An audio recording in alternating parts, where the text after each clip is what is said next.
ಬಿಜೆಪಿಯವರು ಯಾವಾಗಲೂ double engine ಸರ್ಕಾರ ಅಂತಾರಲ್ಲಪ್ಪ. ನಿಮ್ಗೆ ಏನಾದರೂ ನೈತಿಕತೆ ಇದ್ದಿದ್ರೆ ನಾವು JDS ಅಂತ ಪಕ್ಷದ ಜೊತೆ ನಾವು ಮೈತ್ರಿ ಮಾಡ್ಕೊಳಲ್ಲ, ನಾವು ಈ ಪಕ್ಷದಿಂದ ದೂರ ಇರ್ತೀವಿ, ಇವರಿಗೆ ಸಾರ್ವಜನಿಕ ಜೀವನದಲ್ಲಿ ಇರೋಕ್ಕೆ ನೈತಿಕತೆ ಇಲ್ಲ, ಇಂಥ ಹೀನಾಯ ಕೃತ್ಯವನ್ನು ಮಾಡಿ ಇಂಥವರಿಗೆ ಏನು ಅಭ್ಯರ್ಥಿಯನ್ನ ಘೋಷಣೆ ಮಾಡಿಬಿಟ್ಟು ಅವ್ರ ಪರ ಪ್ರಚಾರ ಮಾಡಿದ್ದು ನಮ್ಮದು ದೊಡ್ಡ ತಪ್ಪಾಗಿದೆ. ನಾವು ಅಮಿತ್ ಶಾ ಅವರಿಗೆ, ಮೋದಿ ಅವರಿಗೆ ಪತ್ರ ಬರಿತಾ ಇದ್ದೀವಿ, ಇದಕ್ಕೆ ಏನೇ ಈ ಪ್ರಕರಣಕ್ಕೆ ಏನೇ ಸಹಕಾರ ಇದ್ರೂ ನೀವು ದಯವಿಟ್ಟು ಕೊಡಿ ಅಂತ ಬರ್ದಿದಾರ. ಬರಿಬೋದಾಗಿತ್ತಲ್ಲ ಅಮಿತ್ ಶಾ ಅವರಿಗೆ, ವಿಜೇಂದ್ರ ಅವರು ಮತ್ತು ಅಶೋಕ್ ಅವರು. ಸರ್, ನಮ್ಮ ರಾಜ್ಯದ ಮರ್ಯಾದೆ ಹಾಳಾಗ್ತಾ ಇದೆ, ಇವರ ಸಹವಾಸ ಮಾಡಿ ನಮ್ಮ ಪಕ್ಷಕ್ಕೂ ಕಳಂಕ ತಗಲಿದೆ, ದಯವಿಟ್ಟು SIT ಅವರ ವಿಚಾರಣೆಗೆ ನೀವು ಕೋಆಪರೇಟ್ ಮಾಡಿ, ವಿದೇಶದಲ್ಲಿ ಎಲ್ಲೇ ಇರಲಿ ನಮ್ಮ ಏಜೆನ್ಸೀಸ್ ಯಾರಿದ್ದಾರೆ, NIA ಇರ್ಬೋದು, ಇಂಟರ್ಪೋಲ್ ಇರ್ಬೋದು, ಯಾವ ಏಜೆನ್ಸಿ ಬೇಕಾದರೂ ನೀವು ನಿಯುಕ್ತ ಮಾಡಿಸಿ ಇವರಿಗೆ ಸಹಕಾರ ಕೊಡಿ ಅಂತ ಬರ್ದಿದ್ದಾರೆ ಅವರು. ಇಲ್ಲಿ ತನಕ ಅವ್ರು ಏನಾಗ್ಬಿಟ್ಟಿದೆ ಅಂದರೆ ಅವ್ರ ಮೇಲೆ ಜವಾಬ್ದಾರಿ ಬಿಟ್ಟು ಇನ್ನೆಲ್ಲರದ್ದು ಜವಾಬ್ದಾರಿಗಳು ಇವರು ಹೇಳ್ತಾ ಇರೋದು. ಅಂದರೆ BJP ಮೇಲೆ ಏನು ಜವಾಬ್ದಾರಿ ಇಲ್ವಾ? ಮೊನ್ನೆ MLC ಚುನಾವಣೆಗೆ ಮತ್ತೆ ಮೈತ್ರಿ ಮಾಡ್ಕೊಂಡಿದ್ದಾರೆ. ಅಂದರೆ ಇವರಿಗೆ ಹೆಣ್ಮಕ್ಳು ಮರ್ಯಾದೆ ಮುಖ್ಯ ಅಲ್ಲ, ಇವರಿಗೆ ಇಂಪಾರ್ಟೆಂಟ್ ಇರೋದು ಅವರ ರಾಜಕೀಯ ಭವಿಷ್ಯ. ಬಿಟ್ಬಿಡ್ರಿ, ನಿಮ್ಗೆ ಇದು ಇದ್ರೆ JDS ಅವ್ರ ಮೈತ್ರಿ ಬಿಟ್ಬಿಡಿ. ಹೇಳಿ, ಇಲ್ಲಿ ತನಕನೂ ಅವರು ಕಾಂಗ್ರೆಸ್ ಮೇಲೆ ಗೂಬೆ ಕೂಡ್ಸೋದು ಬಿಟ್ಟು JDS ಅವರ ಹೇಳಿಕೆಯನ್ನ ಸಮರ್ಥನೆ ಮಾಡ್ಕೊಳೋದು ಬಿಟ್ಟು BJP ಅವರು ಏನೂ ಮಾಡ್ತಾ ಇಲ್ಲ. ಹುಬ್ಳಿ ಪ್ರಕರಣದಲ್ಲಿ ಎಷ್ಟು ಆಕ್ಟಿವ್ ಇದ್ರು, ಹಾಸನ್ ಪ್ರಕರಣದಲ್ಲಿ ಯಾಕೆ ಮೌನ ಇದ್ದಾರೆ? ಯಾವಾಗ JP ನಡ್ಡಾ ಅವರಿರ್ಬೋದು, ಅಮಿತ್ ಶಾ ಅವರಿರ್ಬೋದು ಹೋಗಿ ಸಂತ್ರಸ್ತರಿಗೆ ಭೇಟಿ ಆಗ್ತಾರೆ? ನಡಿ, ಈಗ ಶುರು ಮಾಡೋಣ. ಕೇಸರಿಯಿಂದ ಮನೋಲ್ಲಾಸ ಮನಸ್ಸು ಮತ್ತೇರಿ ಕುಣಿದಾಡಿದೆ ನೋಡು, ಮನಸ್ಸು ಮತ್ತೇರಿ ಕುಣಿದಾಡಿದೆ ನೋಡು. ಕ್ಷಣ ಕ್ಷಣವೂ ಆಚರಿಸಿ ಕೇಸರಿ ಹಬ್ಬ. ವಿಮಲ್ ಬಾಯಲ್ಲಿ ಹೇಳಿ ಕೇಸರಿ. ಯಾವಾಗ ಹಾಸನಿಗೆ ಹೋಗಿ ಅಲ್ಲಿ ನಡೆದಿರೋದು ತಪ್ಪು ಅಂತ ಹೇಳ್ತಾರೆ, ಮಾತು ಮುಂಚೆ ಇಲ್ಲ ನೀವು CBI ಕೊಡಿ ಅಂದ್ರೆ CBIಗೆ ಯಾಕೆ ಕೊಡ್ಬೇಕು ನಾವು? ಏನ್ CBIದವ್ರು ಏನು ಬಹಳ ದೊಡ್ಡ ಸಾಧನೆ ಮಾಡಿದಾರ ನಮ್ಮ ರಾಜ್ಯದ ಪ್ರಕರಣಗಳಲ್ಲಿ? ಪರೇಶ್ ಮೇಸ್ತಾ ಕೇಸ್ ಏನಾಯ್ತು? ನಿಮ್ಮ ಇಲ್ಲಿಗಲ್ ಮೈನಿಂಗ್ ಕೇಸ್ ಏನಾಯ್ತು? DSP ಗಣೇಶ್ ಸೂಸೈಡ್ ಕೇಸ್ ಏನಾಯ್ತು? ನಾವೇನು ವರದಿ ಕೊಟ್ಟಿದ್ವಿ ಅವಾಗಿನ ಸಿದ್ದರಾಮಯ್ಯ ಸರ್ಕಾರ ಇದ್ದಾಗ ಏನು ವರದಿ ಕೊಟ್ಟಿದ್ದೆ ಅದನ್ನೇ ಅನುಮೋದಿಸಿ ವಾಪಸ್ ಕಳಿಸಿದ್ದೀರಾ ನೀವು? ಅಂದ್ರೆ ನೀವು ಪ್ರಿಲಿಮಿನರಿ ಇನ್ವೆಸ್ಟಿಗೇಷನ್ ಬಂದಿಲ್ಲ SITದು, ಆಗಲೇ ನೀವು CBI ಅಂತ ಹೇಳ್ತಾ ಇದ್ರೆ ಇದನ್ನ ನೀವು JDS ಪರವಾಗಿ ಮುಚ್ಚಾಕ್ಲಿಕ್ಕೆ ನೀವು ಪ್ರಯತ್ನ ನಡೆಸಿದ್ದೀರಾ. ಇದಕ್ಕೆ ಎಷ್ಟು ಟೆಂಪೋಗಳು ಬಂದಿದೆ, ಟೆಂಪೋ ದುಡ್ಡುಗಳು ಬಂದಿದೆ ನಿಮಗೆ ಈ ಪ್ರಕರಣವನ್ನ ಮುಚ್ಚಾಕ್ಲಿಕ್ಕೆ? ಪದೇ ಪದೇ CBI ಕೊಡಿ ಅಂತ ಇದ್ದೀರಲ್ಲ, ಏನು ಮುಚ್ಚಾಕ್ಲಿಕ್ಕೆ CBI ಕೊಡಬೇಕು? ಹೌದಪ್ಪ, ವರದಿ ಬಂದಿದೆ, SIT ವರದಿ ಬಂದಿದೆ, SIT ವರದಿನಲ್ಲಿ ಲೋಪಗಳಿವೆ, ಅವಾಗ ನೀವು ಕೇಳಿ ನೋಡೋಣ ಅಂತೆ. ಆಗ್ಲೇ ನೀವು SIT ಕೊಡಿ ಅಂದ್ರೆ ಏನರ್ಥ? ಅಂದ್ರೆ ನಿಮಗೆ ಎಲ್ಲೋ ಒಂದ್ ಕಡೆ ನಿಮ್ಮ ಅಸ್ತಿತ್ವ, BJP ಅವರು ಅವ್ರ ಅಸ್ತಿತ್ವ ಉಳಿಸ್ಕೊಳ್ಳಿಕ್ಕೆ ಇವತ್ತು JDS ಅನಿವಾರ್ಯ. JDS ಅಂತೂ ಈಗ ಮುಳುಗೋಗಿರೋ ಪಕ್ಷ, ಅವ್ರಿಗೆ ಬೇಕಾಗಿದೆ BJP ಅವರು ಕೂಡ.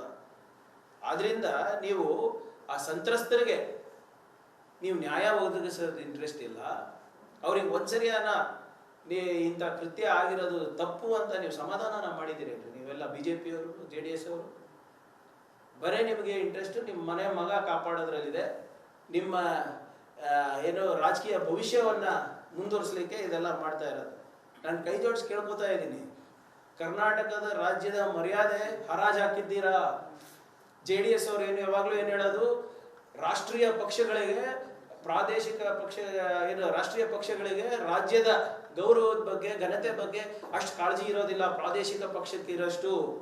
ನೀವು ಪ್ರಾದೇಶಿಕ ಪಕ್ಷ ಅಂತಾನೆ ಹೇಳ್ಕೊಂಡು ಬಂದಿದ್ರಲ್ಲ, ಕರ್ನಾಟಕದ ಗೌರವ ಎತ್ತಿಡಿತೀನಿ ಅಂತ. ಅದು ಎತ್ತಿಡಿರಿ, ಯಾರು ಬೇಡ ಅಂದಿದ್ದಾರೆ? ಎಲ್ಲಿದ್ದಾರೆ? ಕರ್ಸಿ ಸ್ವಾಮಿ, ನೀವೇ ಹೇಳಿದ್ರಲ್ಲ, the day SIT calls for investigation ನೀವು ಕರೆಸ್ತೀರಾ ಅಂತ. Where is he? And why is BJP not cooperating? ಯಾಕೆ ಅವರು ಬರಿತಾ ಇಲ್ಲ ಇದರಲ್ಲಿ?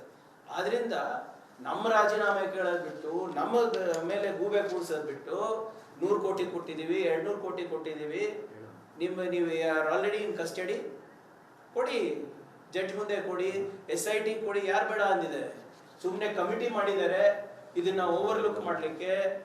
ಇದು ಒಂದು DK ಅವರ ನೇತೃತ್ವದಲ್ಲಿ ಹೀಗೆ ಷಡ್ಯಂತ್ರ ನಡೆದಿದೆ, CM ಅವರು ಇದಕ್ಕೆ ಸೂತ್ರಧಾರರು, ಇವೆಲ್ಲ ಉಡಾಫೆಯಾಗಿ ಮಾತಾಡೋದು ಬಿಟ್ಟು this is a criminal offence. ನೀವು ಹಿಯರ್ಸೆ ಎವಿಡೆನ್ಸು, ಸರ್ಕಮ್ಸ್ಟ್ಯಾನ್ಷಿಯಲ್ ಎವಿಡೆನ್ಸು ಅದ್ರ ಮೇಲೆ ನಡೆಯೋಕ್ಕಾಗೋದಿಲ್ಲ. 200-300 ಜನ ಸಂತ್ರಸ್ತರು ಇದ್ದಾರೆ ಇದಕ್ಕೆ. ನೀವು ಯಾವಾಗಲೂ ಮಂಗಳಸೂತ್ರ ಕಾಪಾಡೋದ್ ಬಗ್ಗೆ ಮಾತಾಡ್ತಿರಲ್ಲ BJP ಅವರೇ, ದಯವಿಟ್ಟು ಹೊರಗೆ ಬಂದು ಇದ್ರ ಬಗ್ಗೆ ಮಾತನಾಡಿ, ಕಾಪಾಡಿ, ನೋಡೋಣ ಏನ್ ಮಾಡ್ತೀರಾ ಅಂತ. ಅದು ಇದು ಬಿಟ್ಟು ಕಾಂಗ್ರೆಸ್ ಮೇಲೆ ಗೂಬೆ ಕೂಡ್ಸೋದು, DK ಅವ್ರ ಮೇಲೆ ಗೂಬೆ ಕೂಡ್ಸೋದು, CM ಅವ್ರ ಮೇಲೆ ಗೂಬೆ ಕೂಡ್ಸೋದು, ಅಥವಾ ನಮ್ಮ ಮಂತ್ರಿಗಳು ಯಾರ್ಯಾರು ಇದೀವಿ ಸುಮ್ಮನೆ ನಾವೊಂದು ಕಮಿಟಿ ಮಾಡಿದೀವಿ ಅಂತ. ನಮ್ಗೇನು ಕೆಲಸ ಇಲ್ವೇನ್ರಿ? ನಾವು ಒಂದು ಜವಾಬ್ದಾರಿಯುತ ಸ್ಥಾನಮಾನದಲ್ಲಿ ಇದ್ದೇವೆ. ಭೀಕರವಾದ ಬರ ಬಂದಿದೆ, ಕೇಂದ್ರ ಸರ್ಕಾರ ₹1 ಸಹಕಾರ ಮಾಡ್ತಾ ಇಲ್ಲ ನಮಗೆ. ನಾವು ಅದನ್ನ ನಿರ್ವಹಣೆ ಮಾಡೋದ as agriculture minister, revenue minister and RDPR minister. ನಿಮ್ಮಂಥವ್ರು ಹಿಂದೆ ಬೀಳೋದ ನಮ್ದು ಜವಾಬ್ದಾರಿ? ಜನರು ನಮ್ಗೆ ಆರೈಕೆ ಮಾಡಿರೋದು ಒಂದು ಸುಶಾಸನ ನೀಡೋಕ್ಕೆ, ಒಳ್ಳೆ ಆಡಳಿತ ಕೊಡೋಕ್ಕೆ. ನೀವು ಮಾಡಿರೋಂಥ ಕೆಟ್ಟ ಕೆಲಸಕ್ಕೆ ನಾವು ಪ್ರಚೋದನೆ ಕಟ್ಕೊಂಡು ನಾವು ನಮ್ಮ ರಾಜಕೀಯ ಬೆಳೆ ಬೇಯಿಸ್ಕೊಳಕ್ಕಿಲ್ಲ ನಾವು ಇಲ್ಲಿ. ಸರ್, ಈ ದೇವರಾಜೇಗೌಡನೇ ಪ್ರತಿ ಬೆಳವಣಿಗೆಯಲ್ಲೂ ಕೂಡ ಬೇರೆ ಬೇರೆ ರೀತಿಯ ಸ್ಟೇಟ್ಮೆಂಟ್ ಅನ್ನು DK ಶಿವಕುಮಾರ್ ಅವರ ಆಡಿಯೋ ರಿಲೀಸ್ ಮಾಡಿದ್ರು ಕೂಡ ದೇವರಾಜೇಗೌಡ ಯಾಕೆ SIT ನೇರವಾಗಿ ಅವ್ರನ್ನ ವಶಕ್ಕೆ ನೋಡಿ, ಅವ್ರ ಮೇಲೆ ಯಾವ್ದು ಕಂಪ್ಲೇಂಟ್ ಇಲ್ಲ ಅಲ್ಲ. ಅವ್ರ ಮೇಲೆ ಕಂಪ್ಲೇಂಟ್ ಇರೋದು ಸೆಕ್ಷುವಲ್ ಹರಾಸ್ಮೆಂಟ್ ಕಂಪ್ಲೇಂಟ್ ಇದೆ, ಅದಕ್ಕೆ ಅವ್ರು ಇದು ಇದ್ದಾರೆ. ಅದೇನಾಗಿದೆ ಅದನ್ನು ಹೇಳಿ ಅಲ್ಲ ಅವರು. ಅದು ಬಿಟ್ಟು ಸುಮ್ಮನೆ ನಾನು ಹೊರಗಡೆ ಬಂದ ತಕ್ಷಣ ಪತನ ಆಗುತ್ತೆ ಇವ್ರು ಯಾರಪ್ಪ ಇವರೆಲ್ಲರೂ? ಎಲ್ಲಿಂದ ಬಂದ್ರು? ಇನ್ನ ಒಂದ್ MLA ಎಲೆಕ್ಷನ್ ಗೆದ್ದಿಲ್ಲ, ಇನ್ನ ಒಂದಿದು ಇಲ್ಲ, ಆಗ್ಲೇ ನಾವು ಹೊರಗಡೆ ಬಂದ್ರೆ ಪತನ ಆಗುತ್ತೆ ಅಂದ್ರೆ ಏನರ್ಥ? ಅಮಿತ್ ಶಾ ಹತ್ರ ಏನ್ ಡೀಲ್ ಮಾಡ್ಕೊಂಡಿದ್ದೀರಾ? ಯಾಕಂದ್ರೆ ಮೊನ್ನೆ ನೋಡಿದ್ರೆ ಏಕನಾಥ್ ಶಿಂದೆ ಅವ್ರು ಅಂತಾರೆ, ಇವ್ರು ಅಂತಾರೆ. ಏನ್ ಕರ್ನಾಟಕದ MLAಗಳು ಮತ್ತೆ ಜನರ ಓಟು BJP ಅವರ ಮಾರುಕಟ್ಟೆನಲ್ಲಿ ಮಾರಾಟಕ್ಕೆ ಇಟ್ಟಿದೀವ? ಏನ್ ಅನ್ಕೊಂಡಿದ್ದಾರೆ ಇವ್ರು? ಹೆಂಗ ಇಷ್ಟು ಲೂಸ್ ಆಗಿ ಮಾತಾಡೋದಕ್ಕೆ? We are a government that is established by the people, of the people, for the people. ಏನ್ ಎಲ್ಲ ಖರೀದಿ ಮಾಡಕ್ಕೆ ಇಳಿದ್ಬಿಟ್ಟಿದ್ದಾರೆ. ಆದ್ರಿಂದ ಅವ್ರಿಗೆ ಕೇಳ್ಬೇಕು ತಾವು, ಯಾಕಪ್ಪ ಬಿಡುಗಡೆ ಮಾಡ್ತಾ ಇಲ್ಲ ಅಂತ. ಎಲ್ಲ ಲೀಗಲ್ ರೀತಿ ನೀತಿಗಳು ಗೊತ್ತಿದೆ ಅಲ್ಲ ಅವರಿಗೆ. ಯಾರೋ ಒಬ್ಬ ಸಾಮಾನ್ಯ ಕಾರ್ಯಕರ್ತ ಅಲ್ಲ, ಅಧಿಕೃತವಾದಂತ ಏನು ನಿಮ್ಮ ಬಾರ್ ಕೌನ್ಸಿಲ್ ನಲ್ಲಿ ರಿಜಿಸ್ಟರ್ ಆಗಿರುವಂತ ವಕೀಲ, official candidate of BJP with Amit Shah's blessings and guidance ಇದು ನಡೀತಾ ಇದೆ ಅಂತ ಅವರೇ ಹೇಳಿರೋದು, ನಾನಲ್ಲ. ಸೊ ಇದು ಅದಕ್ಕೂ ಸಾಕ್ಷಿ ಕೊಡ್ಲಿ, ಇದಕ್ಕೂ ಸಾಕ್ಷಿ ಕೊಡ್ಲಿ ಅಷ್ಟೇ. ನಾನು ಕಾನೂನಿಗಿಂತ ಮೇಲಲ್ಲ, ಅವರು ಅಲ್ಲ. ನಿಮ್ಮ ಹೆಸರನ್ನ ಯಾಕೆ ಅವರು ಹೇಳಿದ್ರು ಸರ್? ಏನ್ ನಾನು ಹೇಳಿ, ನಾನು BJP ಅವ್ರಿಗೆ ಮನೆ ದೇವರಪ್ಪ, ಹೆಸರು ಹೇಳಿದ್ದೀನಿ. ನನ್ನ ಹೆಸರು ಹೇಳಿಲ್ಲ ಅಂದ್ರೆ ಅವರಿಗೆ 2 ಹೊತ್ತು ಊಟನೂ ಜೀರ್ಣ ಆಗಲ್ಲ, ನಿದ್ದೆನೂ ಬರೋಲ್ಲ. ಫಸ್ಟ್ CM ಸಾಹೇಬರು, ಅದಾದ್ಮೇಲೆ DK ಸಾಹೇಬರು, ಅದಾದ್ಮೇಲೆ ನಾವು ತ್ರಿಮೂರ್ತಿಗಳು ಅವ್ರ ಮನೆ ದೇವರು BJP. ದೇವೇಗೌಡರು ಮಾತಾಡಿದ್ದಾರೆ ಈ ಪ್ರಕರಣದ ಮೊದಲನೇ ಬಾರಿ. ಕುಮಾರಸ್ವಾಮಿ ಅವರು ಹೇಳಿದ್ದಾರೆ ಈಗಾಗಲೇ ದೇವೇಗೌಡರು ಸೇರಿದಂತೆ ಎಲ್ಲರ ಮೇಲೂ ಕ್ರಮ ಆಗಲಿ ಅಂತ ಹೇಳಿದ್ದಾರೆ. ನಂದು ಅದೇ ಸ್ಟೇಟ್ಮೆಂಟ್ ಮಾತಾಡಿದ್ದಾರೆ. ನೋಡಿ, ದೊಡ್ಡವ್ರ ಬಗ್ಗೆ ನಾನು ಹೆಚ್ಚಾಗಿ ಮಾತಾಡ್ಲಿಕ್ಕೆ ಹೋಗಲ್ಲ, ಅವ್ರು ನಮ್ಮ ತಂದೆ ವಹಿಸಿದ್ದಾರೆ. ಆದರೆ ಇಂಥ ಒಂದು ದೊಡ್ಡ ಪ್ರಕರಣ ಅವ್ರ ಮನೆಯಲ್ಲಿ, ಅವ್ರ ಕಚೇರಿನಲ್ಲಿ ನಡೆದಾಗ ನಮ್ಮ ಎಕ್ಸ್ಪೆಕ್ಟೇಷನ್ ಏನು? ಒಂದು ಮ್ಯಾಗ್ನಾನಿಮಿಟಿ ಇರುತ್ತೆ ಅಂತ ಹೇಳಿ.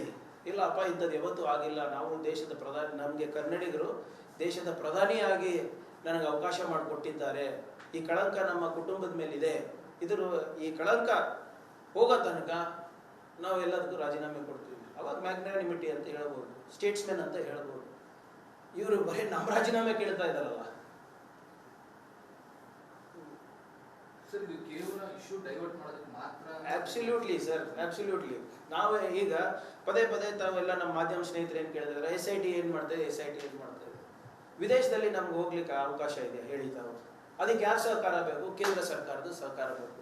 ಒಂದು ಫೆಡರಲ್ ಸ್ಟ್ರಕ್ಚರ್ನಲ್ಲಿ ನಾವು ಅವ್ರ ಸಹಕಾರ ಕೇಳಿದ್ದೀವಿ, ಅವ್ರಿನ್ನ ಯಾಕೆ ಕೊಟ್ಟಿಲ್ಲ? ಆಯ್ತು, as a responsible opposition Vijayendra ಅವರಾಗಿರ್ಬೋದು, ಅಶೋಕ್ ಅವರಾಗಿರ್ಬೋದು, ಒಂದು ಪತ್ರ ಬರೀಲಿ. ಹಿಂಗೆ SIT ದವರು ಇಲ್ಲಿ ನಮ್ಮ ಕರ್ನಾಟಕ ರಾಜ್ಯದಲ್ಲಿ ಇಂಥ ಒಂದು ಪ್ರಕರಣ ನಡೆದಿದೆ, ಇದು ನಮ್ಮ ಕನ್ನಡಿಗರ ಘನತೆಗೆ ಮತ್ತೆ ನಮ್ಮ ರಾಜ್ಯದ ಗೌರವಕ್ಕೆ ಧಕ್ಕೆ ತಂದಿದೆ, ದಯವಿಟ್ಟು ನಾವು ಇಂಥ ಪಕ್ಷದ ಜೊತೆ ಮೈತ್ರಿ ಮಾಡ್ಕೊಳೋದು ಬೇಡ ಬರ್ದಿದ್ರ? ಇಲ್ಲ. ಆಯ್ತು, ಇಂಥದ್ದೊಂದು ಘಟನೆ ನಡೆದಿದೆ, ಇದರಿಂದ ನಮಗೆ ಬಹಳ ನೋವು ಉಂಟಾಗಿದೆ, ಆದ್ರಿಂದ SITಗೆ ಅಥವಾ ರಾಜ್ಯದ ಈ ರಾಜ್ಯ ಸರ್ಕಾರಕ್ಕೆ ತಮ್ಮ ಕೇಂದ್ರ ಸರ್ಕಾರ ಸಂಪೂರ್ಣವಾದಂಥ ಸಹಕಾರ ಕೊಡಿ ಅಂತ ಬರ್ದಿದಾರ? ಬರ್ದಿಲ್ಲ. ಸಿದ್ದರಾಮಯ್ಯ ಅವರು ಡಿಪ್ಲೊಮ್ಯಾಟಿಕ್ ಪಾಸ್ಪೋರ್ಟ್ ಅನ್ನ ಕ್ಯಾನ್ಸಲ್ ಮಾಡಿ ಅಂತ ಹೇಳಿದ್ರು. ಅದಕ್ಕೇನು ಕೋರ್ಟು ಕಚೇರಿ ಅಂತ ಹೇಳ್ತಾ ಇದ್ದಾರೆ, ಮಿಕ್ಕಿದಕ್ಕೆಲ್ಲ ಕೋರ್ಟ್ ಕಚೇರಿ ಇಲ್ವಾ? ಮೊನ್ನೆ ನಿಮ್ಮ ನ್ಯೂಸ್ ಕ್ಲಿಕ್ ಎಡಿಟರ್ ಅವ್ರದ್ದು ಅರೆಸ್ಟ್ ಇಲ್ಲಿಗಲ್ ಅಂತ ಬರ್ತು, ಅವಾಗ ಯಾವ ಕೋರ್ಟ್ ಕಚೇರಿ ಇತ್ತು? ಬೇರೆ ಎಲ್ಲ ನಮ್ಮ ಮಾಧ್ಯಮ ಸ್ನೇಹಿತರಿಗೆಲ್ಲ ಒಳಗೆ ಹಾಕಿದ್ರಲ್ಲ, UP-ನಲ್ಲಿ ಮತ್ತೆ ಡೆಲ್ಲಿನಲ್ಲೆಲ್ಲ, ಅವಾಗ ಯಾವ ಕಾನೂನು ಇತ್ತು? ಹೈಕೋರ್ಟ್ ಸುಪ್ರೀಂ ಕೋರ್ಟ್ ಚೀಮಾರಿ ಹಾಕಿದೆ ಅಲ್ವಾ? ಅವಾಗೆಲ್ಲ ಯಾವ ಕಾನೂನು, ಯಾವ ಸಂವಿಧಾನ, ಯಾವ ರೂಲ್ ಬುಕ್ ಅದೇನೂ ಬರೋದಿಲ್ಲ. ಪ್ರಜ್ವಲಿ ಕಾಪಾಡಕ್ ಮಾತ್ರ ರೂಲ್ ಬುಕ್ ಬೇಕು. MBA ಬರಿಬೋದಲ್ವಾ? ಇಂಥ ಒಂದು ಪ್ರಕರಣ ಇದೆ, is a sitting parliamentarian, this is being considered very seriously by the central government as well, hence we are withdrawing the passport ಅಂತ ಬರೆದ್ರೆ ಏನು ಮುಗ್ದೆ ಹೋಯ್ತಲ್ಲ, ಕೋರ್ಟಿಗೆ ಏನಕ್ಕೆ ಹೋಗ್ಬೇಕು? MBA ಏನ್ ಮಾಡ್ತಾ ಇದೆ? ಇವರೆಲ್ಲ ರಷ್ಯಾ ಯುಕ್ರೇನ್ ವಾರ್ ನಿಲ್ಸೋರು ನಿಮಗೆ ಪ್ರಜ್ವಲ್ ರೇವಣ್ಣ ಹುಡುಕ್ತಾರಕ್ಕಾಗಲ್ವಾ? ನಮಗೋಸ್ಕರ ಏನ್ ಬೇಕಂತ ಹುಡುಕ್ತಾ ಇಲ್ವಾ?